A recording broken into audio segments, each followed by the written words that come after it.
Muy buenas noches.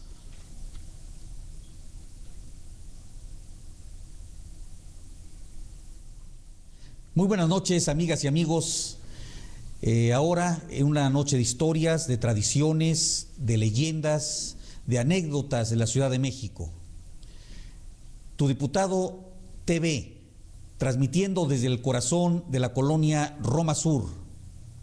Volvemos.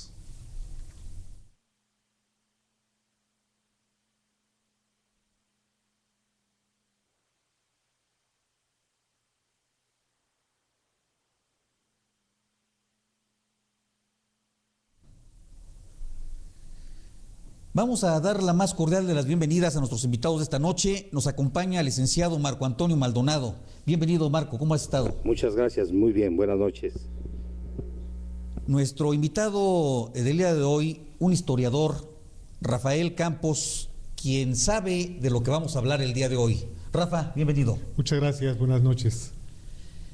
A nuestro maestro de muchas generaciones, Paz, gran maestro de la Masonería Nacional, muy respetable gran maestro de la Gran Logia Valle de México, Antonio Gerard Subía. Toño, bienvenido. Muy buenas noches, muchas gracias de permitirme participar con vos en esta noche. Al contrario, mi Toño, gracias por venir. Y a nuestro invitado permanente también le damos la más cordial bienvenida al licenciado Jesús Adolfo Gres Monzón. Muchas gracias, buenas noches. Conocedor de la simbología sagrada y también de historias muy interesantes que habremos de comentar con todas y con todos ustedes. El día de hoy, como se los avisamos, la Inquisición, esta institución religiosa, una institución que busca guardar o salvaguardar las prácticas religiosas, es positiva, es negativa, dónde se hospedó el Santo Oficio y luego la Santa Inquisición. Vamos a platicar de eso y más. Rafa Campos, ¿qué nos puedes decir sobre el tema? Pues que la Inquisición, desde el punto de vista desde su casa, la sede que está en Santo Domingo, es una casa muy interesante, ya que estas casas chatas, como le llamaban ahí, la casa chata, es producto de las reformas borbónicas. Obviamente, esta casa debió haber sido una casa barroca que terminaba en esquina y una puerta debió haber tenido una puerta lateral. Vemos ahí en la arquitectura de la entrada que ya incluso se usan las columnas neoclásicas. Entonces esta achatar la casa ya fue muy posterior, ya fue a la llegada de Carlos III como rey de España. Él era rey de Italia y de Sicilia. A la muerte de su hermano, su medio hermano, Fernando VI, llega a España y hace una serie de reformas. A él le llamaron el arquitecto de Madrid, el mejor alcalde de Madrid, peyorativamente. Igual que le acaban de llamar al mejor alcalde del mundo el pasado jefe de gobierno en la Ciudad de México. Pues una cosa, nada más que el rey sí lo tomó con mucha simpatía, en lugar de tomarlo peyorativamente, lo tomó con mucha simpatía porque a él sí le interesaba pues hacer esa reforma, sobre todo porque las casas que terminaban en esquina ofrecían una facilidad para asaltar, tomando en cuenta también las famosas capas largas y los chambergos. Habremos de hablar de todo ese tipo de situaciones, inclusive con algunas gráficas que hemos tomado, y efectivamente cuando las casas terminan en esquina, era muy fácil que los asaltantes en las esquinas esperaran pues a la persona que iba a ser asaltada, a la víctima, y tenía pocas posibilidades de defenderse. Al tener la casa chata, es decir, una esquina contrapunteada, no en esquina, sino precisamente, digamos, una especie ¿de qué? Ochavadas. De esta manera, pues tenías más visibilidad y podrías tener tiempo de sacar el acero o un arma con que defenderte en ese sentido. Pero bueno, vamos a hablar de esto un poquito más adelante. Yo quisiera, licenciado Marco Antonio Maldonado, nos hablaras un poquito de cómo surge la Inquisición, cómo se instala el Santo Oficio primero en México y de dónde surge. ¿Cómo no, diputado? La Inquisición, primero hay que entenderla como una serie de instituciones conformadas en combinación con la monarquía, encaminadas a preservar la fe religiosa, en este caso la católica, en contra de la herejía. Las primeras organizaciones formales se dan ya en países como Alemania, Francia, España, Portugal y en particular en Roma.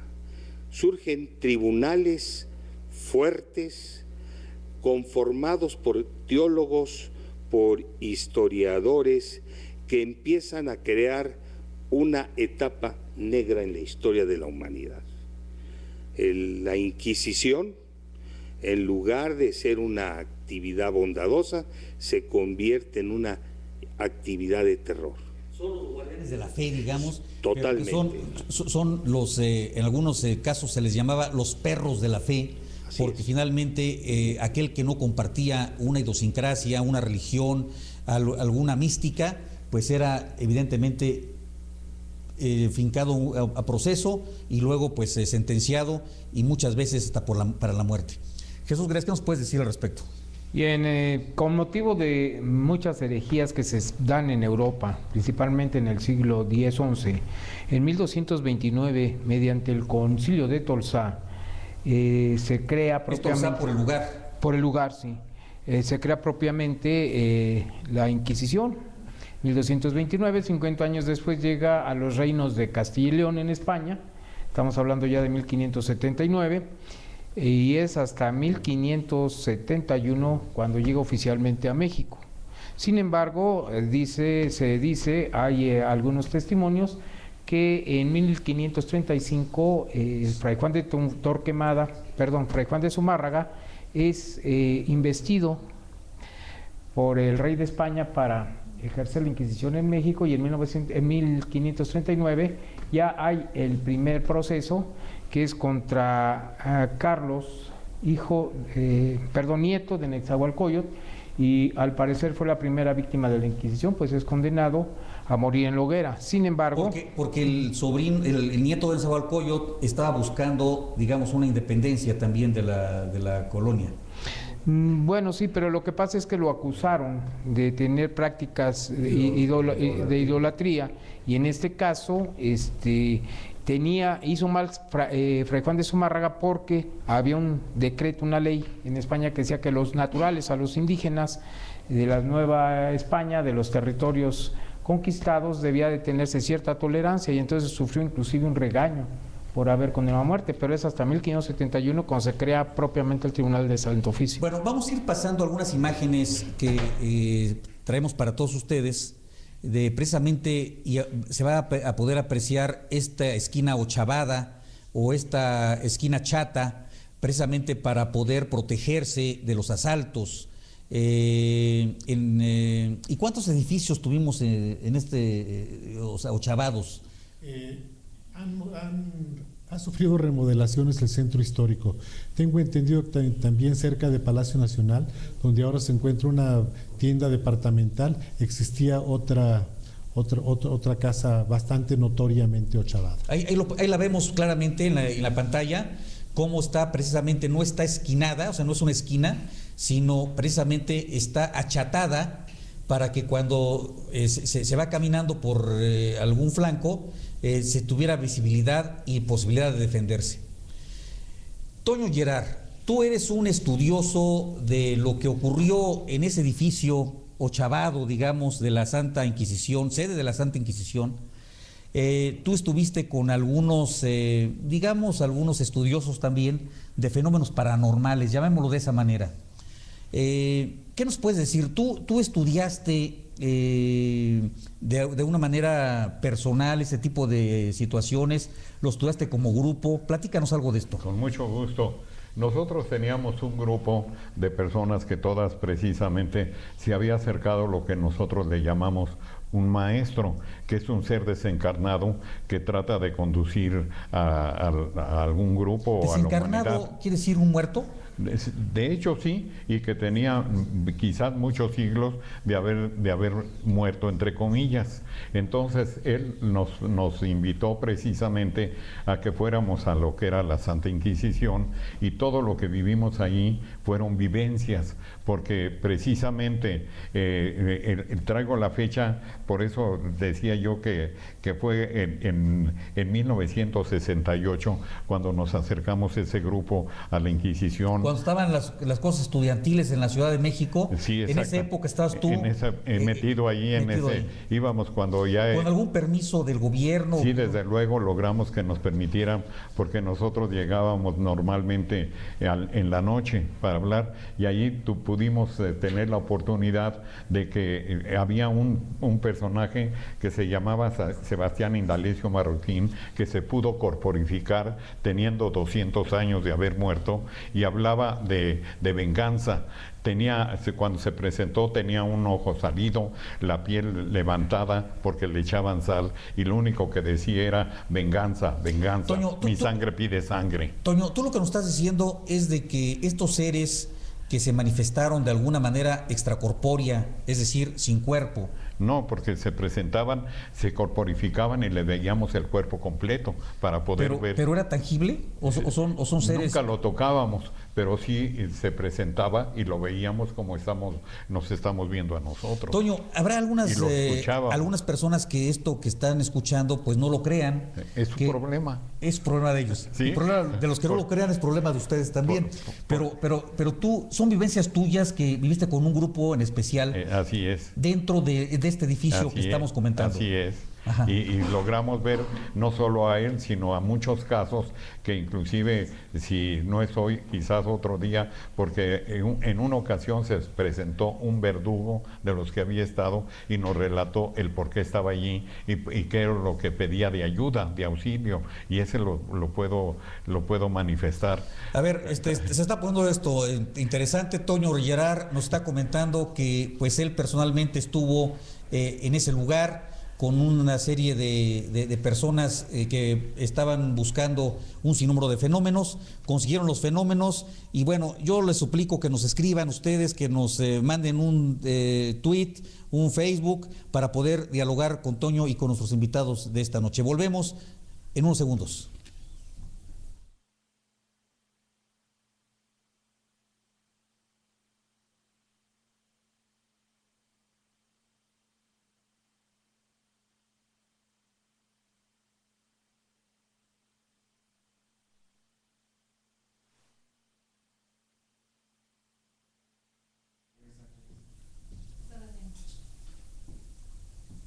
Hay un comentario un mensaje de Frida Kahlo.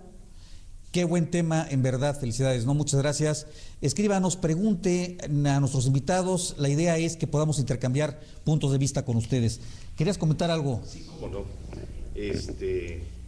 En relación con lo que dijo don Antonio, ¿cómo no iba a suceder esos fenómenos cuando existían una serie de torturas que eran conocidas, y me voy a referir a unas, si me lo permiten: el potro, el castigo del agua, la garrocha, el brasero en llamas, la cuna de Judas, la rueda, la toca, la doncella y el péndulo? Todos estos tormentos que se le aplicaban a los reos era para exculparlos de sus pecados, pero les causaban un daño físico tremendo. Antes de exculparlos de sus pecados, lo que estaban buscando era una confesión. Una confesión, porque ya finalmente ya no podían hacerse para atrás después de lo que le habían ocasionado ya daños irreversibles al organismo del reo. Imagínense ustedes que después usted disculpe. Rafa. Pues sí, exactamente, por los años de 1650, siendo virrey de la Nueva España don Juan de Palafox y Mendoza, tiene un inquilino muy interesante en la Santa Inquisición, se llamaba Guillén de Lampart. Guillén de Lampart se escapa y entonces reparte una serie de panfletos en donde exhibe a la Santa Inquisición como un instrumento político del clero. Claro, como así lo era. Como así lo era. Pues amigos, estamos hablando de todo lo que ocurría adentro de unas 4 paredes que ustedes acaban de ver precisamente en este edificio que es bellísimo y que han pasado muchísimas cosas ahí, pero finalmente cosas terroríficas que habremos de ir comentando con ustedes. Jesús.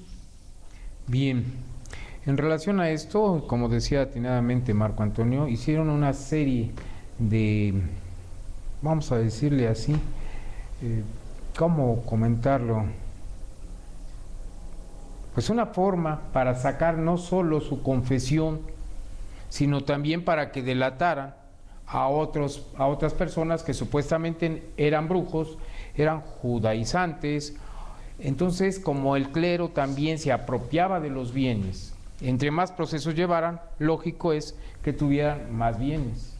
Bueno, eso es lo que nos dicen las historias o la leyenda. Ahora vamos a ver lo que Toño Gerard nos dice, que puede ser verdad, puede ser imaginación. Toño, ¿qué fue realmente? ¿Qué nos puedes platicar? Para mí es una vivencia, porque hay un viejo dicho que cuando el discípulo está listo, el maestro llega. Entonces ese ser que nos dirigía nos presentó, si me permites, sí, un caso nada más de una persona que se llamaba don Sabino Iturriaga y fue el número 250 de los que entrevistamos y era verdugo. Dice: buenas noches, nobles caballeros y benditos. Creedme que por piedad yo soy pío y que cuanto he hecho lo hice en nombre de nuestro Señor. Imploro de vuestra misericordia la bondad para comprender mi caso y autorizar el que yo me presente al Señor sin temor. Creedme que he buscado por largo tiempo a mis protectores, que sé que han muerto como yo, en cama de un tremendo mal de vientre en 1758. Quienes me protegieron con su poder y me indicaron ser brazo ejecutor de sus sentencias, me garantizaban impunidad, mas ahora que he muerto no les veo y temo enfrentarme a las víctimas y al Señor sin el testimonio de mis protectores. Vosotros ordenaréis, nobles caballeros, porque dialogábamos con él, no podía permanecer insensible al sufrimiento de los humanos, herejes o no. De no hacerlo, hubiese tomado el lugar de las personas herejes que sufrían el tormento aplicado por mí. Perdón, Toño, ¿esto ocurrió supuestamente en 1758?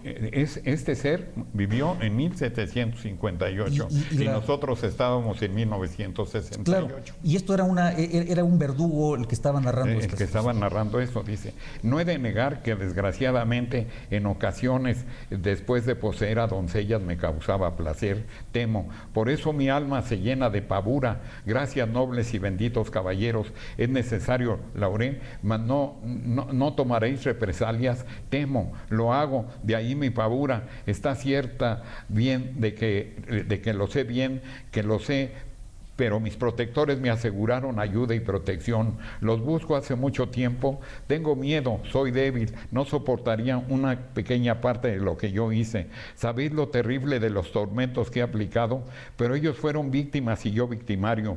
Mas temo al dolor, por eso es que he temido ser ajusticiado y consciente del poder de mis protectores. He permanecido en espera de ellos y seré torturado. Eso dice don Julián. Don Julián era un hermano que había vivido en una encarnación con nosotros y que estaba desencarnado, pero tenía luz y nos ayudaba. Después de ver lo que me ordenaron los curas de almas en nombre de Dios Cristo, debe de serlo.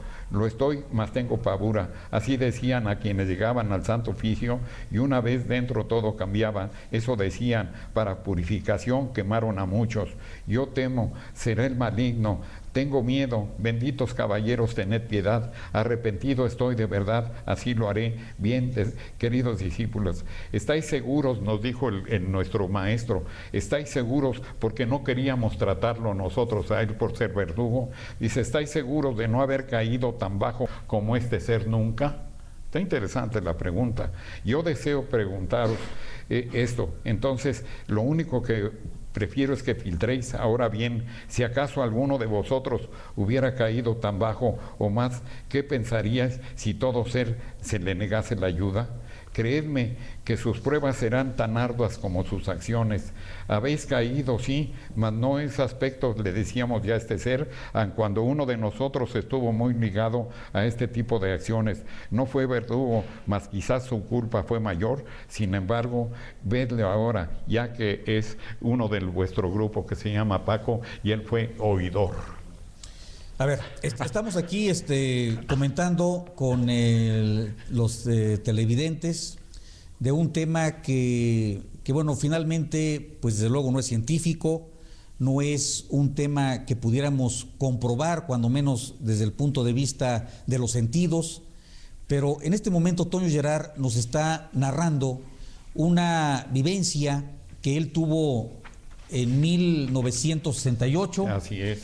De un ser incorpóreo que luego se manifestó precisamente y que vivió en el año de 1758, según 68, y que le estuvo narrando todas las atrocidades que como verdugo hizo.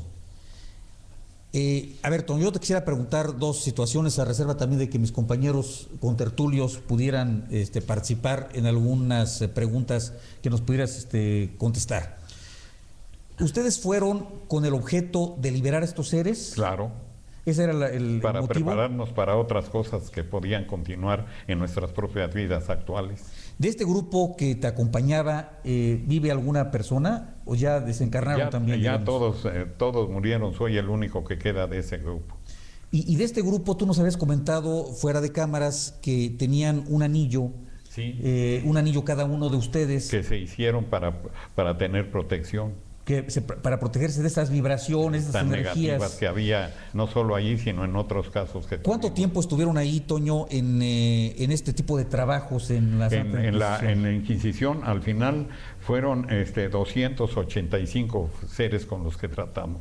Y todos siguieron, porque decían en un momento dado que veían que se acercaba un ser que brillaba, que traía luz, y le decíamos que lo siguiera y se fueron. Quizás muchos de esos seres ya volvieron a encarnar en la vida que hoy tenemos, y quizás algunos están cerca también de nosotros. Bueno, yo voy a suplicarles a nuestro auditorio que nos haga favor de escribir para poder comentar con ustedes sus inquietudes sobre este programa de historias, leyendas, tradiciones de la Ciudad de México.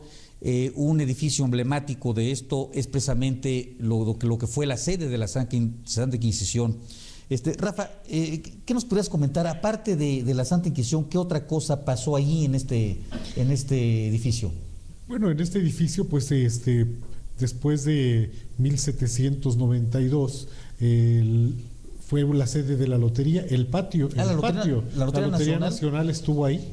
De hecho, cayó un aguacero cierta ocasión y tuvieron que mudar toda la maquinaria hacia uno de los corredores.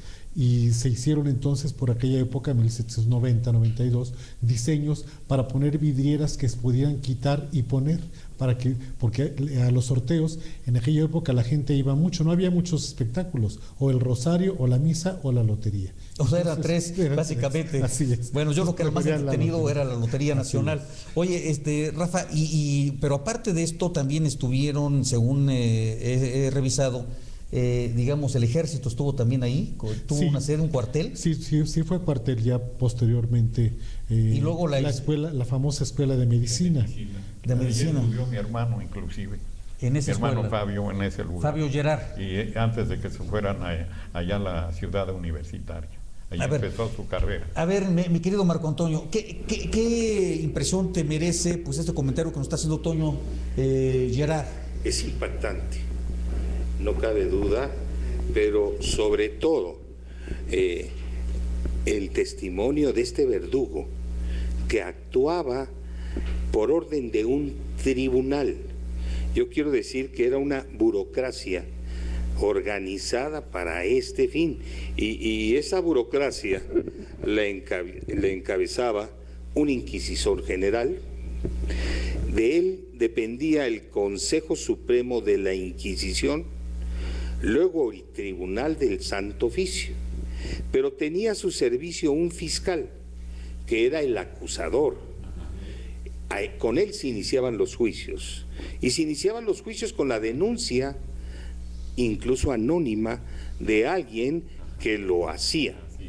Y luego había una serie de peritos calificadores que iban a emitir su opinión respecto al proceso que se estaba dando. Y finalmente había consultores del Santo Oficio, pero lo más importante, la policía y los verdugos. Era toda una estructura burocrática encaminada a ese fin.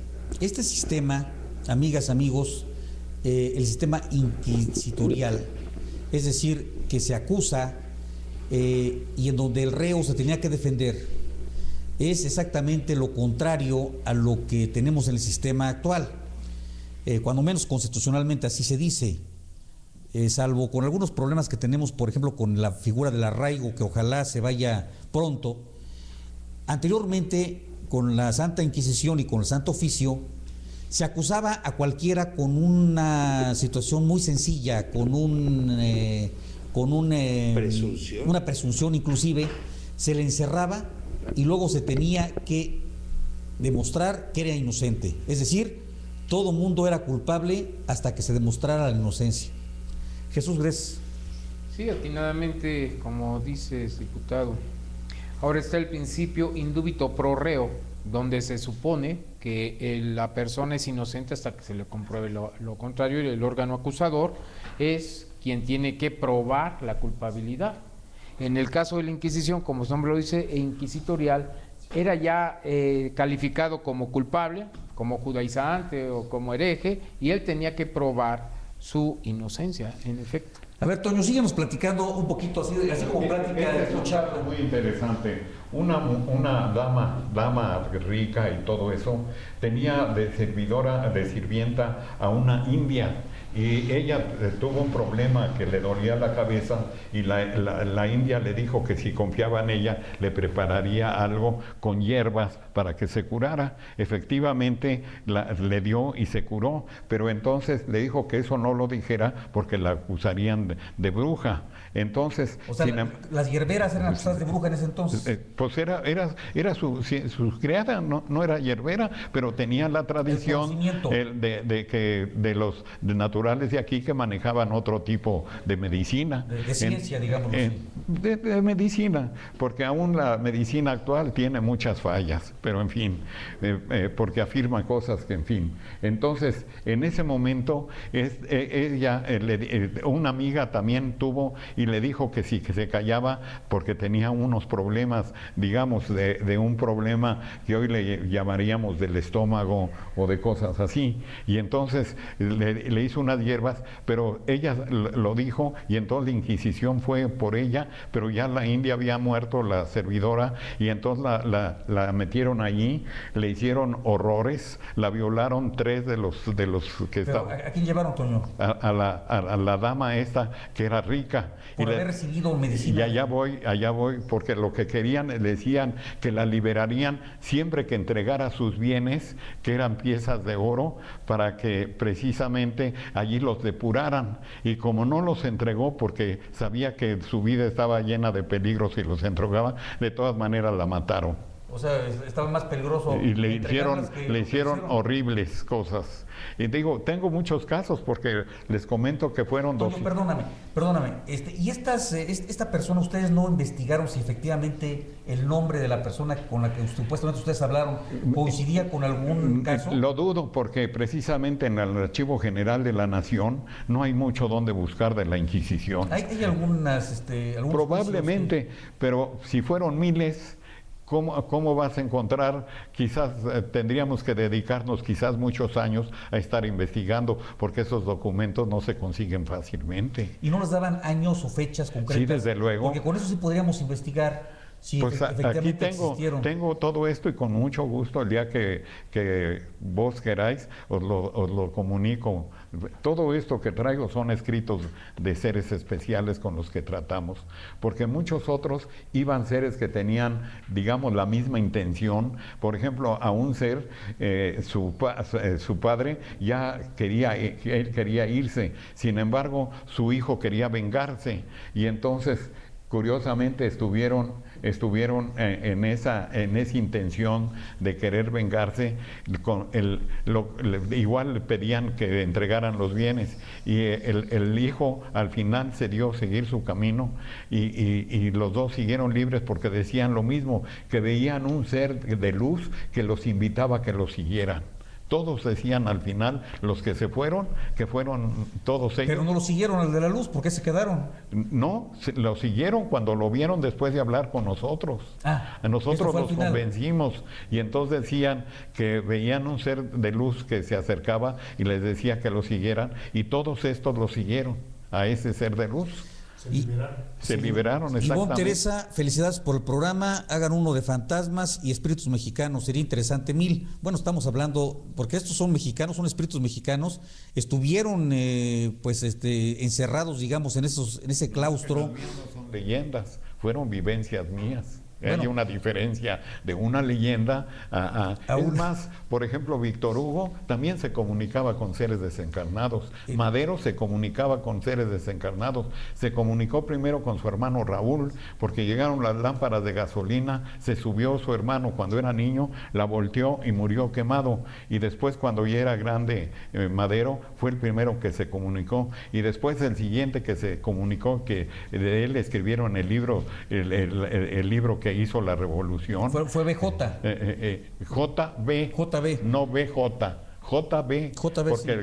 Decían que se habían comunicado con Benito Juárez. No, esto es muy anterior, JB, y entonces precisamente es el que le dictó la sucesión presidencial, que es lo que movió la revolución en México. Que muchos dicen que este espíritu, supuestamente JB o BJ. Ajá. No, JB. Sí, JB, pero es que dicen que era Benito Juárez. Algunos dicen que fue Benito Juárez. No, él nunca dijo que fuera Benito Juárez. Los que interpretan que la leyenda, si fue leyenda o fue realidad, dicen que era Benito Juárez, y yo puedo asegurar que nunca fue Benito Juárez. Que para el presidente Madero, pues él decía que también eran vivencias. Sí. No decían que eran leyendas, él decía que eran... En otra iglesia que está en la calle de Moneda, cuando se entra, están dos columnas y dicen JB, y dicen los sueños de Juan Bosco, JB también.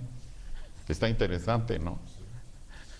Bueno, Alejandro Pardavé, pudiera repetir el nombre de los invitados, muy interesante, saludos, con mucho gusto. De derecha a izquierda, presentamos al licenciado Marco Antonio Maldonado, a Rafael Campos, que es historiador, a su servidor Jorge Gaviño, al maestro Antonio Geray Subía y al licenciado Jesús Adolfo Gres. Bien por las tradiciones de la Ciudad de México, revivir la época de la colonia Francisco Villa. Yetzamín Gutiérrez, saludos a la doctora Yetzamín Gutiérrez. En los edificios antiguos donde las personas han sufrido, es posible que la energía de esas personas pueda permanecer, como los hospitales antiguos, en donde también se viven y cuentan historias, y es muy buen programa. ¿Nos quieres comentar algo? Bueno, nada más, siguiendo con el tema, yo le voy siguiendo la pista a don Antonio. Es el punto de que el juicio que se iniciaba tenía una etapa preliminar, como en los juicios actuales, la averiguación previa. Si el reo... No, anteriormente no se hacía con averiguación. No, pero era algo similar, estaba diciendo. Si habría una investigación, antes de llegar al punto, se le consideraba ahorita, en el inicio, un reo posible. Posteriormente, ante su negativa, se le consideraba y se le da el calificativo de negativo. Y pasaba al calabozo y estaba incomunicado hasta que el proceso seguía. Se le dejaba sin habla con nadie. Entonces, desde ahí empezaba el tormento. Sí, pero a ver, a mí me gustaría aclarar, porque esto, bueno, inclusive lo hemos comentado ahora que estamos viendo lo del juicio penal inquisitorio, que es precisamente lo contrario a lo que debemos de seguir aquí en el país. Claro. Es lo contrario. No había averiguación previa, había una testimonial. Con cualquier testimonial era la posibilidad. Era la denuncia. Era una denuncia y luego venía la investigación. Se puede investigar. Pero yo creo, licenciado, que la Inquisición sigue viviendo en el mundo entero, nomás que se llama de otros nombres. Claro. Digo, esta es mi opinión personal. A ver, Rafa. Estamos a las órdenes. Bueno, pues la Inquisición, algo muy interesante que sucedió a partir del siglo XVIII, es que empezaron a descubrir que en los cristos, las imágenes de santos y cristos de pasta de caña, en el lado del corazón, tenían pequeños ídolos como Xochipilli, como diferentes deidades aztecas. Entonces soltó una cantidad de quema, primero de estas estatuas, de estas imágenes, y luego de las propias órdenes religiosas.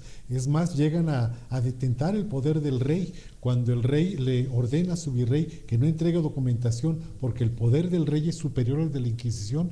Lo amenazan con excomunión y el rey se le doblan las corvas. Algo muy interesante es que a la única que no se le doblaron las corvas al entrar a la Inquisición y salió por su propio pie fue la Güera Rodríguez, cuando la llaman a bueno, porque declarar. porque tenía inclusive amistades ahí adentro. Sí, claro. Ahí luego se refiere que pues precisamente el inquisidor era uno de sus preferidos, sí. Y pues qué temor va a tener la Güera Rodríguez, sí. Además con esos atributos que tenía, sí. que eran impresionantes. Toño Gerard, ¿cuál es lo más difícil, digamos, lo más terrible en la Inquisición que viviste? ¿Nos puedes comentar de eso? Sí, alguna cosa. Creo que la idea de lo que estoy tratando de hablar o de manifestar es que la muerte no existe para cualquier ser y en cualquier época, porque todas las religiones tienen algo en común, aceptan una causa primaria, todas. Y luego después de eso vienen algo más de lo más interesante, que somos trinos.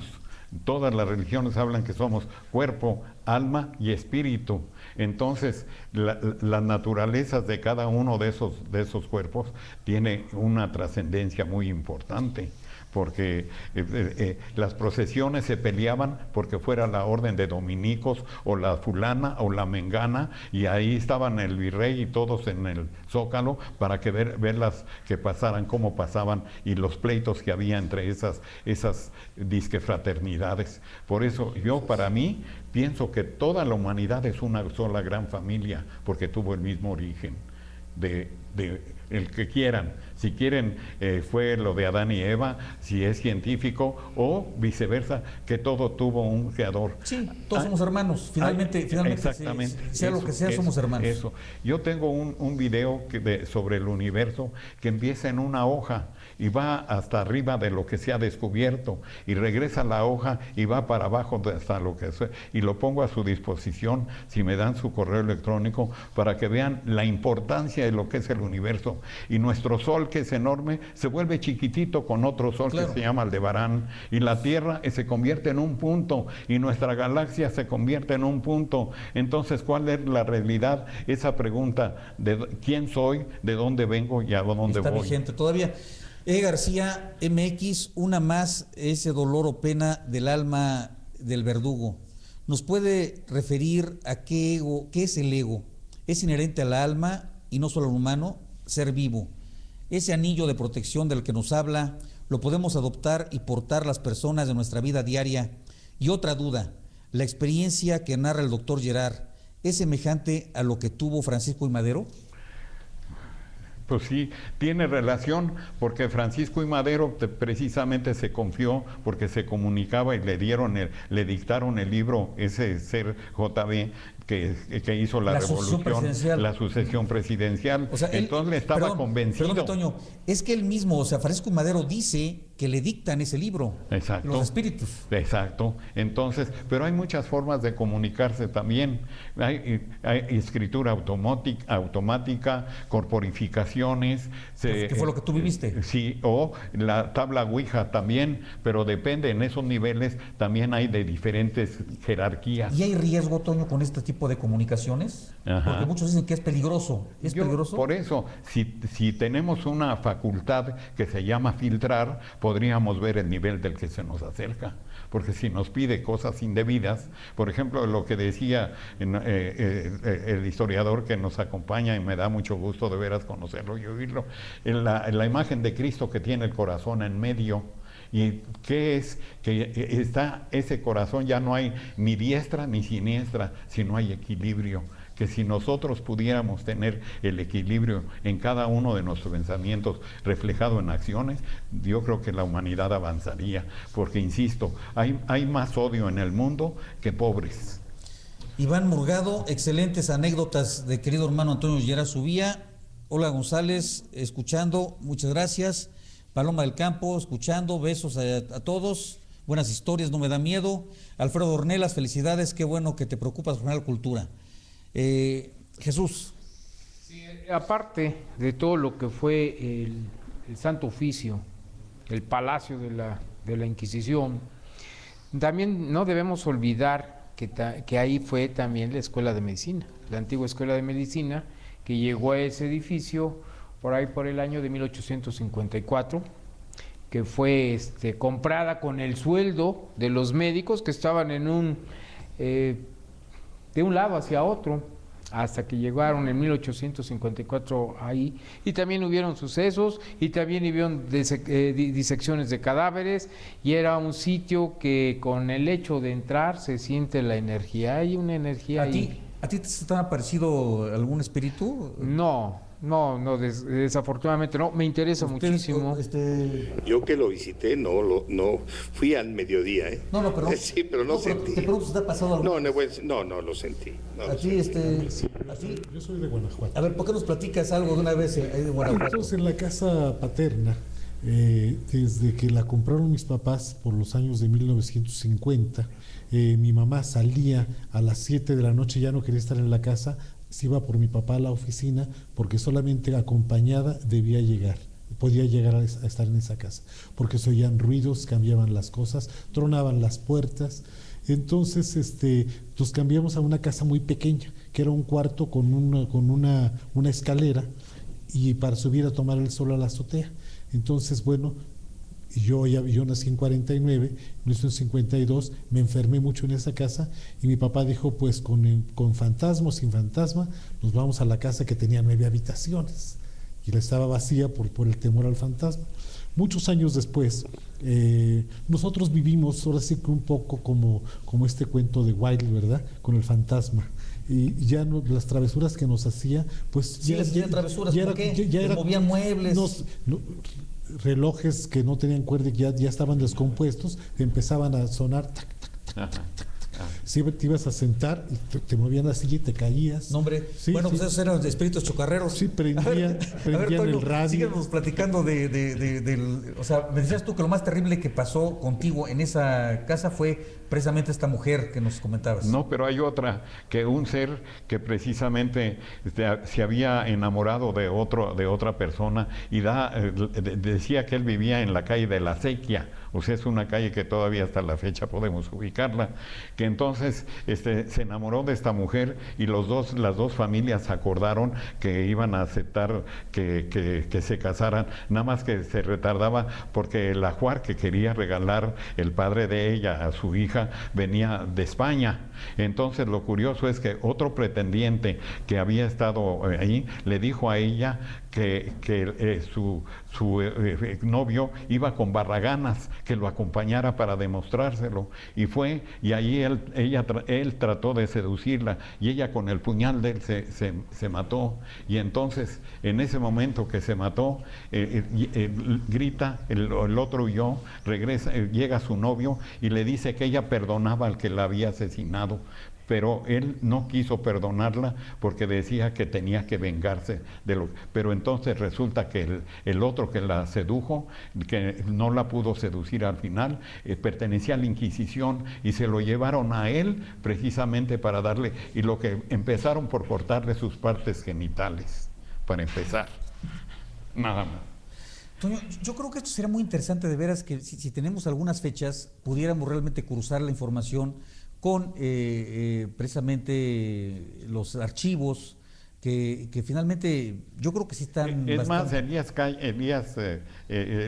¿cómo se llamó el presidente? Plutarco Elías Calles. Plutarco Elías Calles, él se comunicaba... Que fue gran maestro de la masonería también. Él fue precisamente, dijo que cerró las iglesias. No, las iglesias se lo cerraron a él para atacarlo. Pero entonces presionarlo. Él iba con un medium que se llamaba Luisito. Y hay historia de ese Luisito, porque yo lo conocí a Luisito, porque estaba manejado por el jefe de evaluadores del Monte de Piedad, y le decían, en una mesa ponían avioncitos, camioncitos, y se veían que circulaban, y había uno que decían botitas, porque les movía nada más la valenciana a los seres, pero allí Elías Calles lo que quería es que lo curaran, porque estaba enfermo, y le ponían una flor en el ojal, porque entonces los ojales de los trajes sí eran ojales.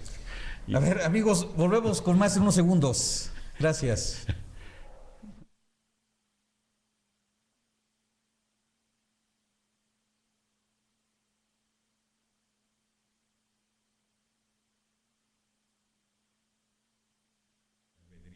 Y nos daba muchas lecciones para poder aceptar la vida.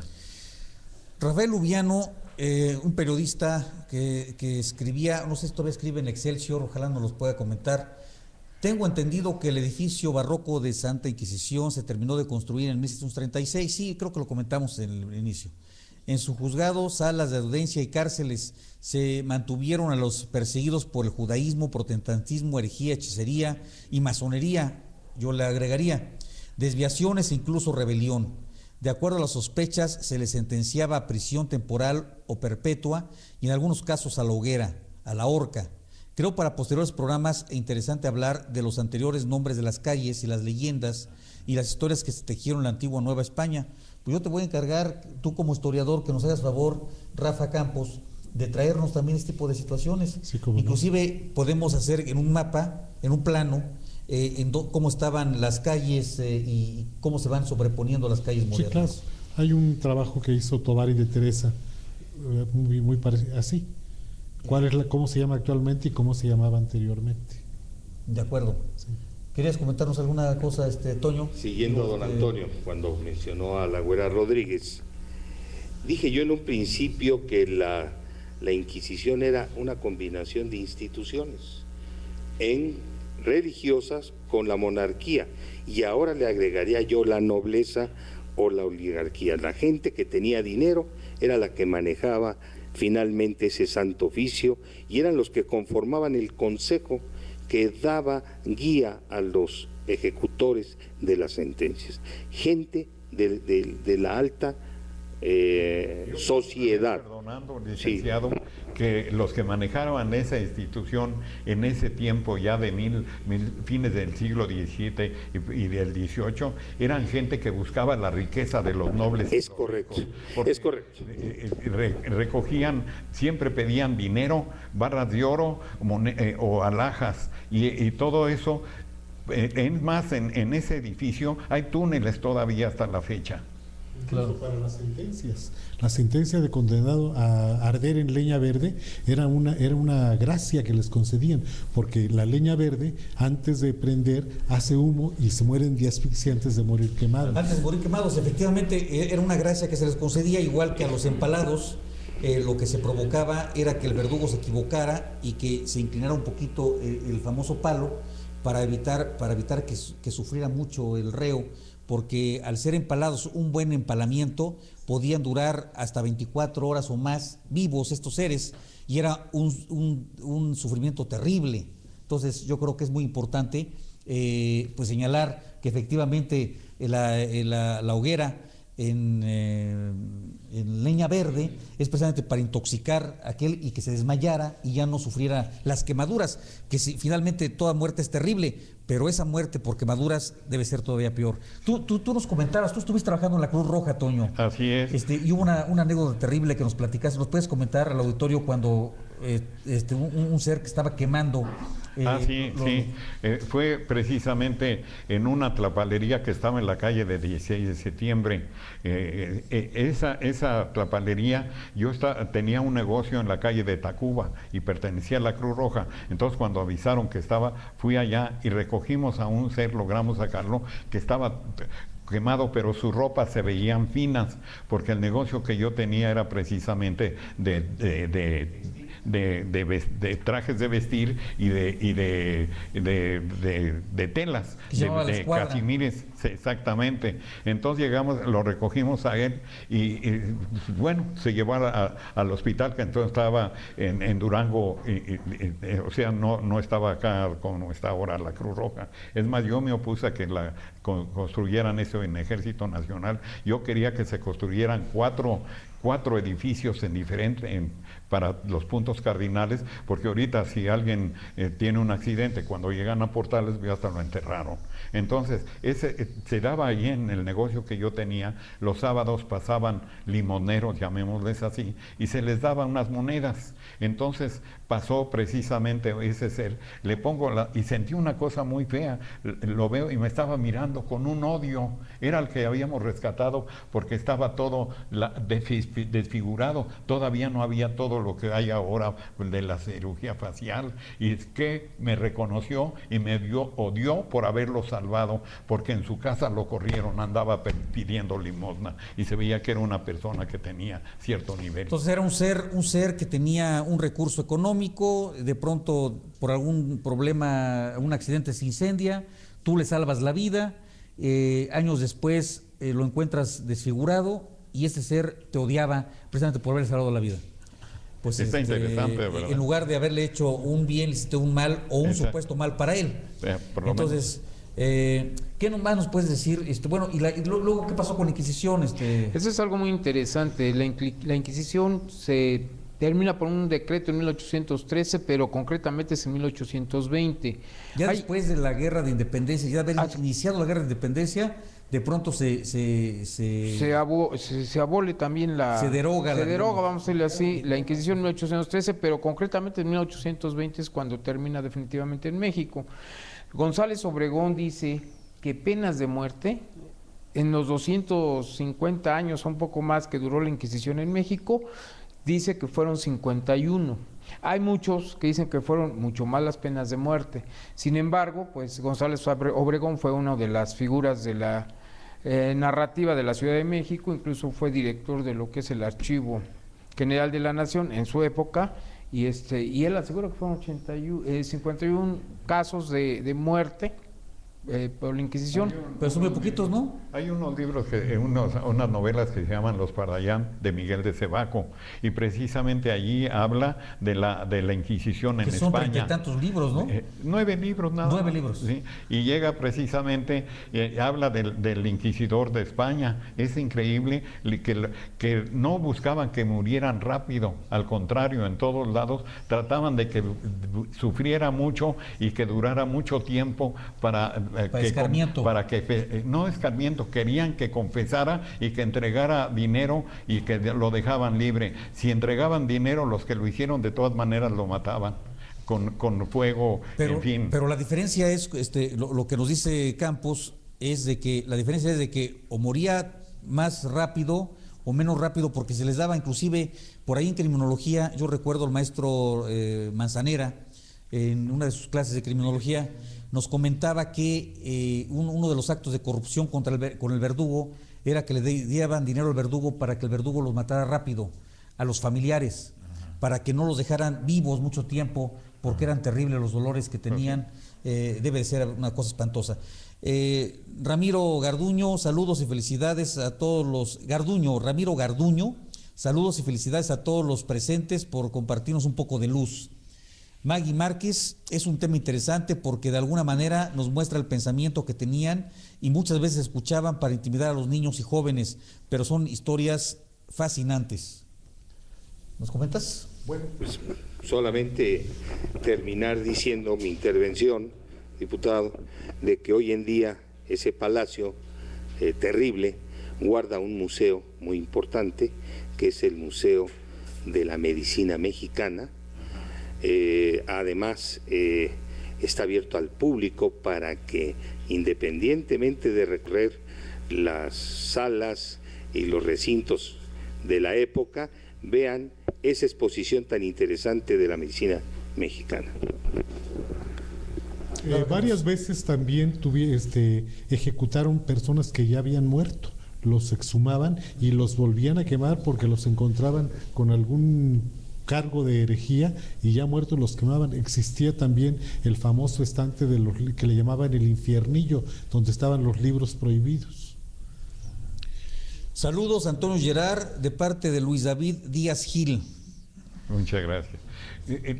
Cuando hacen la exposición de los instrumentos de la Inquisición, yo creo que los que presentan son falsos, porque aquí en la Inquisición en México, muchos de esos que presentan eran de Alemania, de Italia, de otros países, y los de aquí eran más sencillos pero más dramáticos, porque lo que buscaban no eran sacerdotes, eran gente sin vergüenza que lo que quería era almacenar mucho dinero y mucho dinero.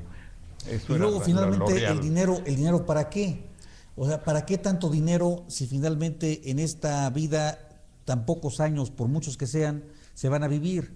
Y en lugar de liberarse, se encadenan porque confunden los medios con los fines. Igual tenemos los millonarios que hay actualmente, ¿para qué les sirve? ¿Para qué les sirve? ¿Para qué les sirve? No pueden comprar salud, no pueden comprar vida, lo único que es encadenarse a una situación muy delicada. A lo físico, que no sirve para nada. Por eso la idea de Jesucristo era que se hablara, era amor, punto. Y la iglesia originalmente buscaba el amor real, porque nosotros confundimos amor con pasión. Dicen que todos los caminos llevan a Roma, y precisamente amor, dicho al revés, pues es eso, Roma. Jesús Gres.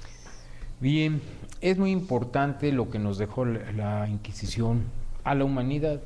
Hay que estar preparados para conocer de nuestra historia y que no vuelva a surgir tribunales de esta índole. O sea, tú te refieres a que lo importante que nos dejó es una enseñanza para que esto no vuelva a ocurrir. Exactamente. ¿A eso te refieres? Así es. El trabajo que hace usted, maestro, debiera de concretarse y de publicarse y hacer de alguna manera en ese edificio una especie de monumento al Holocausto, que no vuelva a suceder.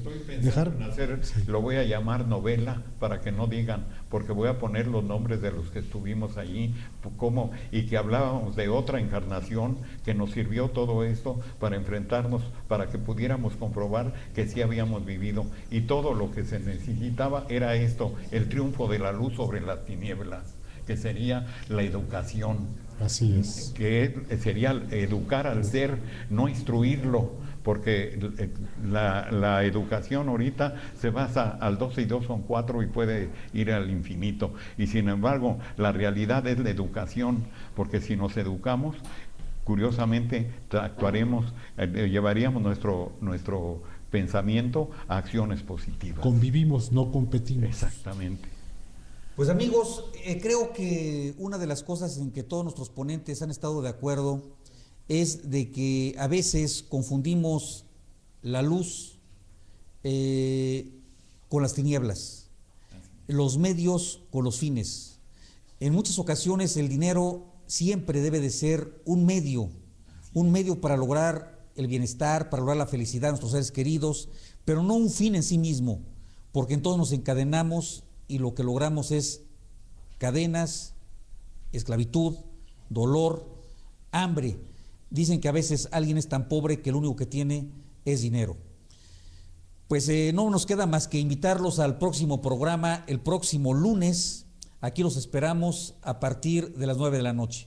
Les recuerdo que aquí en tu canal de televisión, Tu Diputado TV, nos veremos el próximo jueves con respuestas. Pero antes de ello tendremos El Rostro de la Trata con Leticia del Rocío Hernández Gómez. Hasta la próxima en Tu Diputado TV. Gracias.